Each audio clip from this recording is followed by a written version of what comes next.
The Book of Baruch. Chapter 1.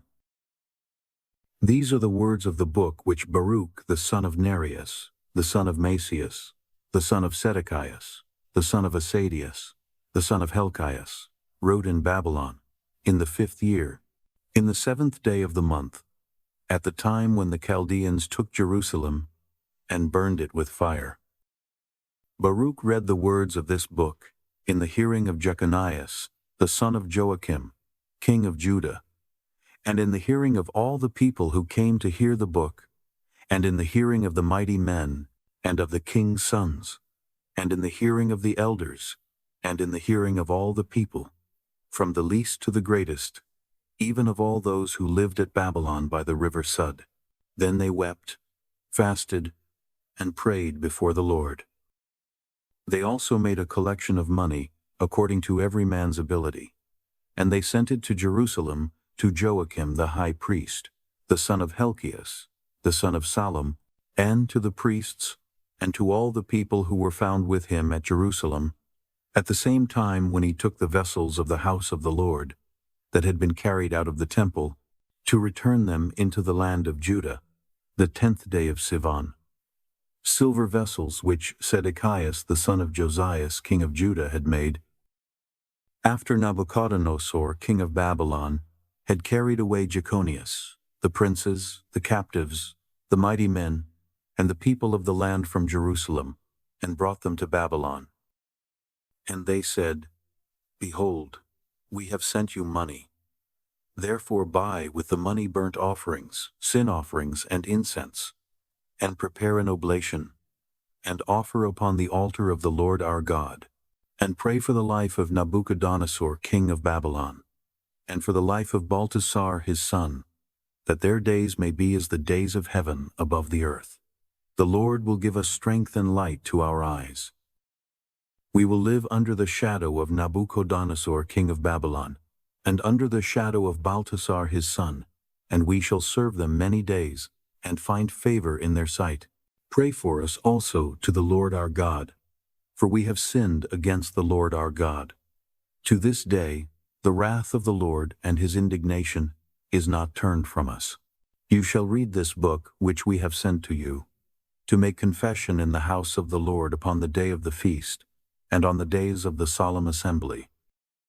You shall say, To the Lord our God belongs righteousness, but to us confusion of face, as at this day. To the men of Judah, to the inhabitants of Jerusalem, to our kings, to our princes, to our priests, to our prophets, and to our fathers, because we have sinned before the Lord.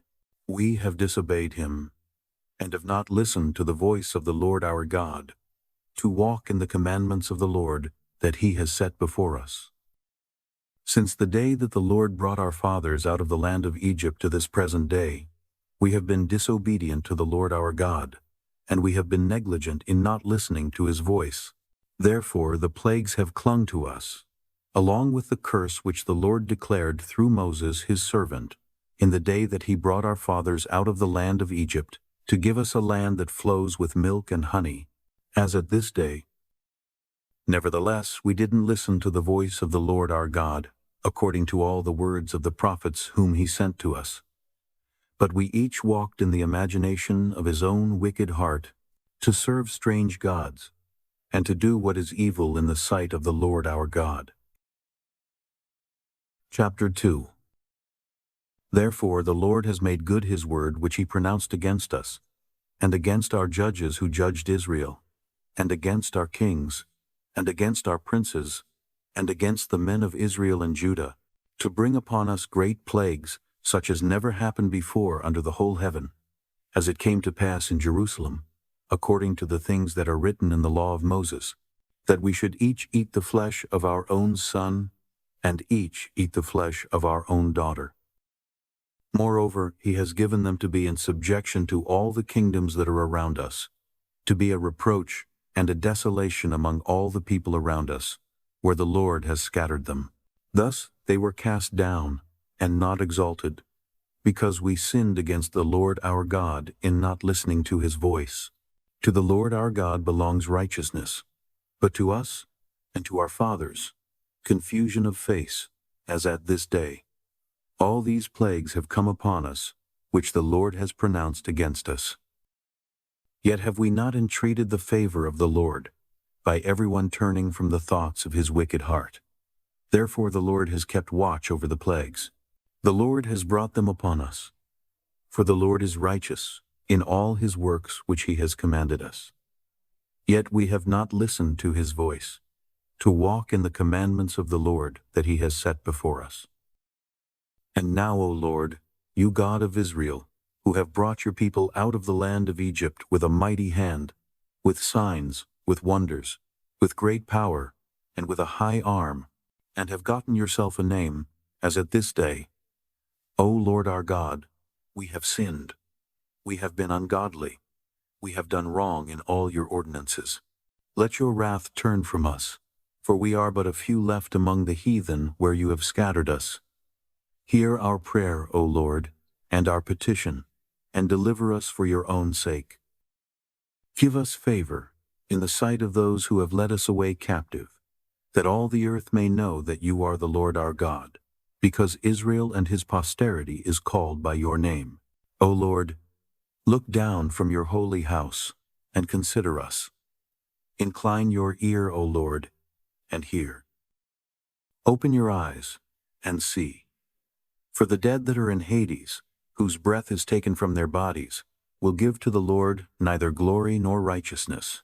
But the soul, who is greatly vexed, who goes stooping and feeble, and the eyes that fail, and the hungry soul, will declare your glory and righteousness, O Lord. For we do not present our supplication before you, O Lord our God, for the righteousness of our fathers and of our kings. For you have sent your wrath and your indignation upon us, as you have spoken by your servants the prophets, saying, The Lord says, Bow your shoulders to serve the king of Babylon, and remain in the land that I gave to your fathers.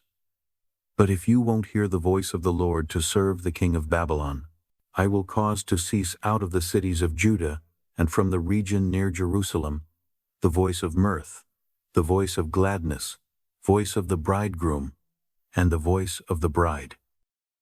The whole land will be desolate, without inhabitant. But we wouldn't listen to your voice, to serve the king of Babylon. Therefore you have made good your words, that you spoke by your servants, the prophets, that the bones of our kings and the bones of our fathers would be taken out of their places. Behold, they are cast out to the heat by day, and to the frost by night. They died in great miseries by famine, by sword, and by pestilence. You have made the house that is called by your name as it is today, because of the wickedness of the house of Israel and the house of Judah.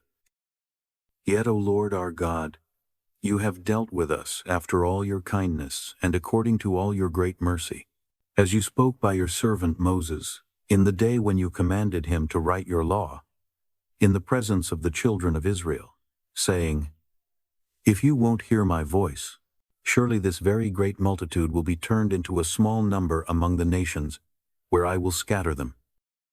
For I know that they will not hear me, because they are a stiff-necked people. But in the land of their captivity, they will take it to heart, and will know that I am the Lord their God. I will give them a heart and ears to hear. Then they will praise me in the land of their captivity, and think about my name, and will return from their stiff neck and from their wicked deeds. For they will remember the way of their fathers, who sinned before the Lord. I will bring them again into the land which I promised to their fathers, to Abraham, to Isaac, and to Jacob, and they will rule over it. I will increase them, and they won't be diminished.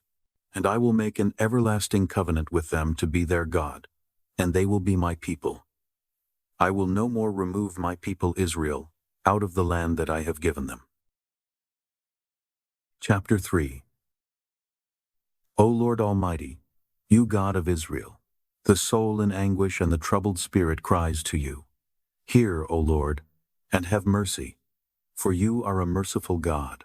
Yes, have mercy upon us, because we have sinned before you. For you are enthroned forever, and we keep perishing. O Lord Almighty, you God of Israel, hear now the prayer of the dead Israelites, and of the children of those who were sinners before you, who didn't listen to the voice of you their God.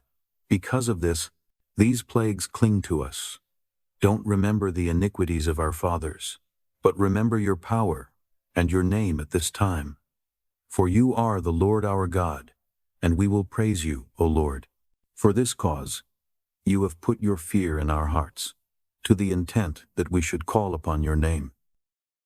We will praise you in our captivity, for we have called to mind all the iniquity of our fathers who sinned before you.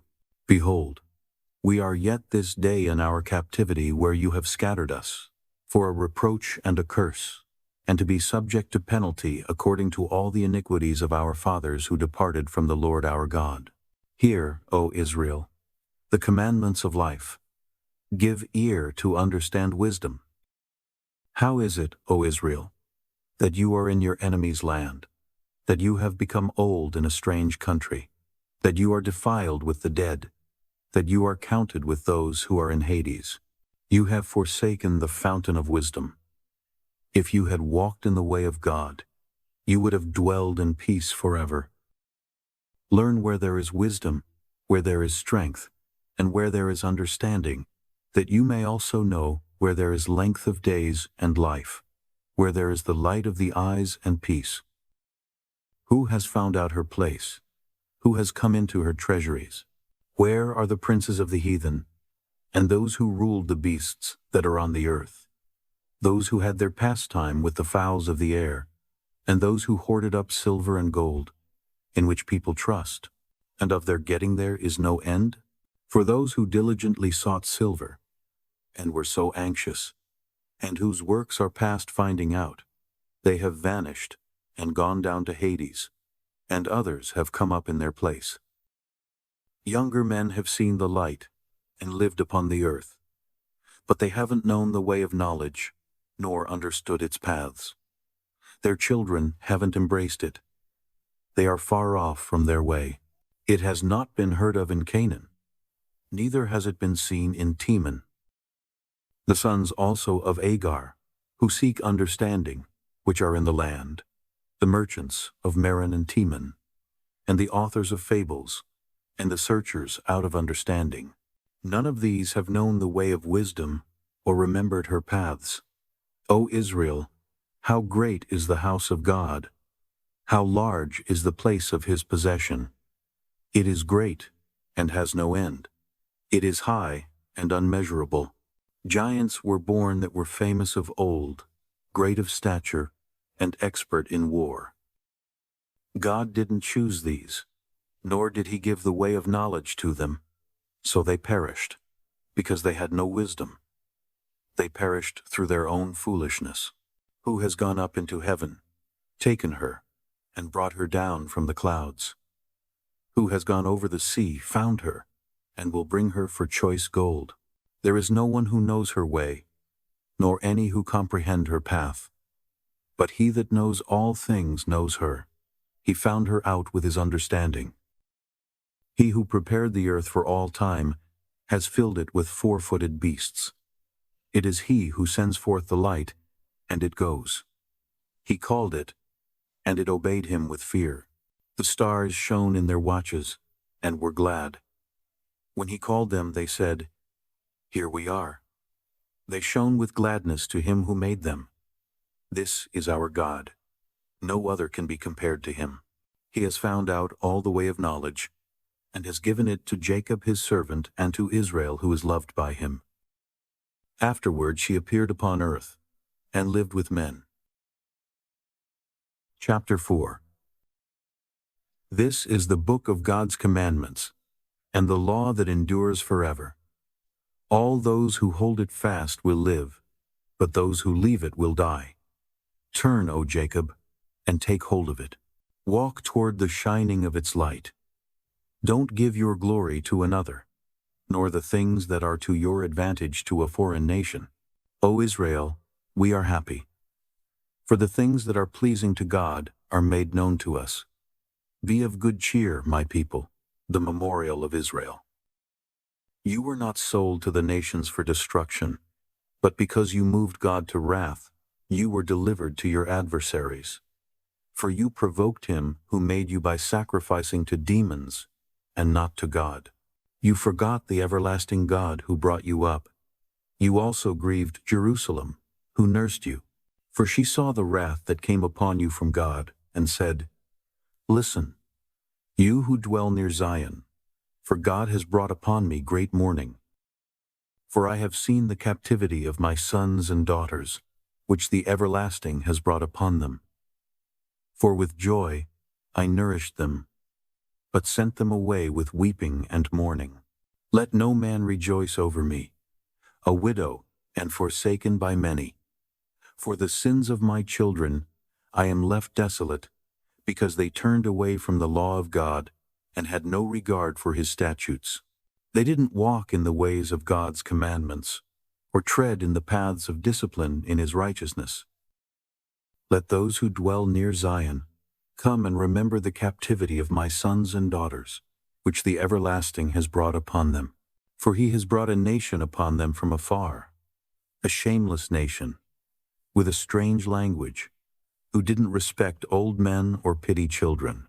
They have carried away the dear beloved sons of the widow, and left her who was alone desolate of her daughters. But I, how can I help you? For he who brought these calamities upon you will deliver you from the hand of your enemies. Go your way, O my children, go your way, for I am left desolate. I have put off the garment of peace, and put on the sackcloth of my petition. I will cry to the everlasting as long as I live. Take courage, my children. Cry to God, and he will deliver you from the power and hand of the enemies. For I have trusted in the everlasting, that he will save you. And joy has come to me from the Holy One, because of the mercy that will soon come to you from your everlasting Savior. For I sent you out with mourning and weeping, but God will give you to me again with joy and gladness forever. For as now those who dwell near Zion have seen your captivity, so they will shortly see your salvation from our God, which will come upon you with great glory and brightness of the everlasting. My children, suffer patiently the wrath that has come upon you from God, for your enemy has persecuted you. But shortly you will see his destruction, and will tread upon their necks. My delicate ones have traveled rough roads. They were taken away like a flock carried off by enemies. Take courage, my children, and cry to God, for you will be remembered by him who has brought this upon you. For as it was your decision to go astray from God, return and seek him 10 times more. For he who brought these calamities upon you will bring you everlasting joy again with your salvation. Take courage, O Jerusalem, for he who called you by name will comfort you. Miserable are those who afflicted you, and rejoiced at your fall. Miserable are the cities which your children served. Miserable is she who received your sons. For as she rejoiced at your fall, and was glad of your ruin, so she will be grieved at her own desolation. And I will take away her pride in her great multitude, and her boasting will be turned into mourning. For fire will come upon her from the everlasting for many days, and she will be inhabited by demons for a long time. O Jerusalem, look around you toward the east, and behold the joy that comes to you from God. Behold, your sons come, whom you sent away. They come gathered together from the east to the west, at the word of the Holy One, rejoicing in the glory of God. Chapter 5. Take off the garment of your mourning and affliction, O Jerusalem, and put on forever the beauty of the glory from God. Put on the robe of the righteousness from God. Set on your head a diadem of the glory of the everlasting. For God will show your splendor everywhere under heaven. For your name will be called by God forever. Righteous peace, godly glory. Arise, O Jerusalem, and stand upon the height. Look around you toward the east, and see your children gathered from the going down of the sun to its rising at the word of the Holy One, rejoicing that God has remembered them. For they went from you on foot, being led away by their enemies, but God brings them into you carried on high with glory, on a royal throne. For God has appointed that every high mountain and the everlasting hills should be made low, and the valleys filled up to make the ground level, that Israel may go safely in the glory of God. Moreover, the woods and every sweet-smelling tree have shaded Israel by the commandment of God.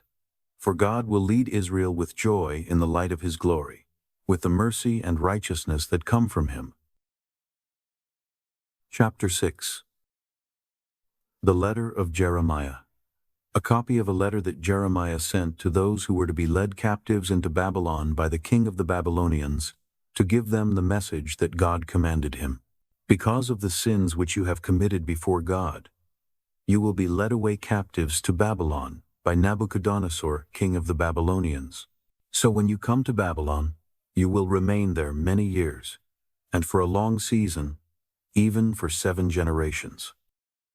After that, I will bring you out peacefully from there. But now you will see in Babylon gods of silver, gold, and wood carried on shoulders, which cause the nations to fear. Beware, therefore, that you in no way become like these foreigners.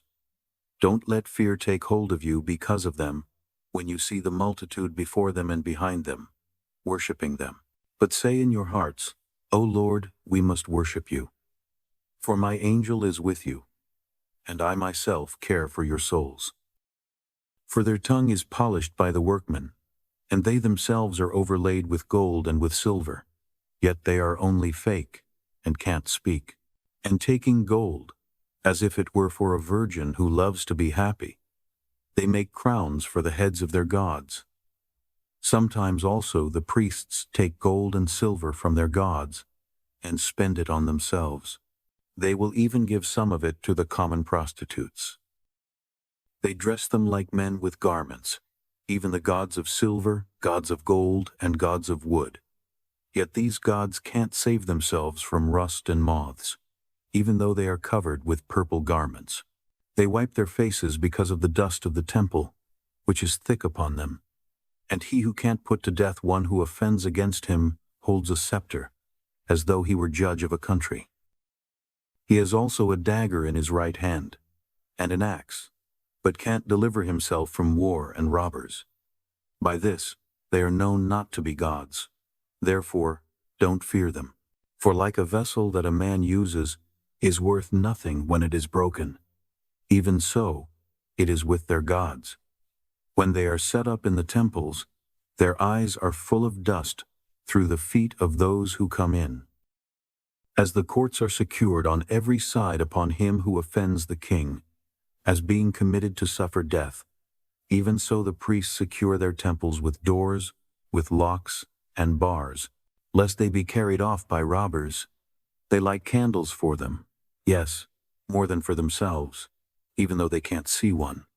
They are like one of the beams of the temple. Men say their hearts are eaten out, when things creeping out of the earth devour both them and their clothing. They don't feel it when their faces are blackened through the smoke that comes out of the temple.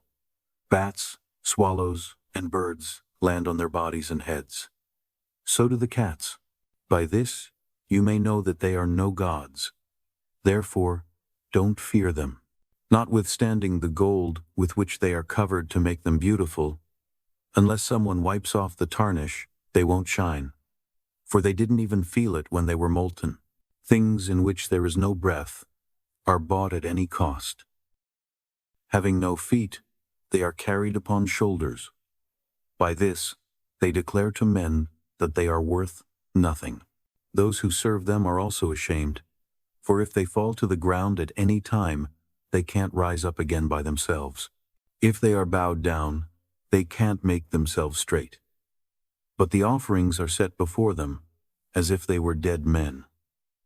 And the things that are sacrificed to them, their priests sell and spend. In like manner, their wives also lay up part of it in salt. But to the poor and to the impotent, they give none of it. The menstruous woman and the woman in childbed touch their sacrifices, knowing therefore by these things that they are no gods. Don't fear them, for how can they be called gods?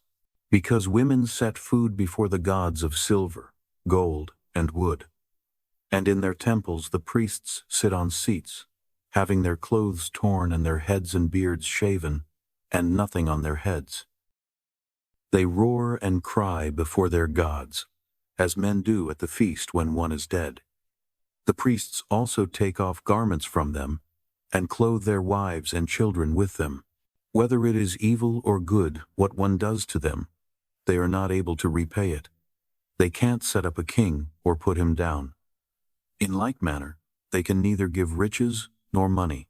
Though a man make a vow to them, and doesn't keep it, they will never exact it. They can save no man from death. They can't deliver the weak from the mighty. They can't restore a blind man to his sight, or deliver anyone who is in distress. They can show no mercy to the widow, or do good to the fatherless. They are like the stones that are cut out of the mountain, these gods of wood that are overlaid with gold and with silver.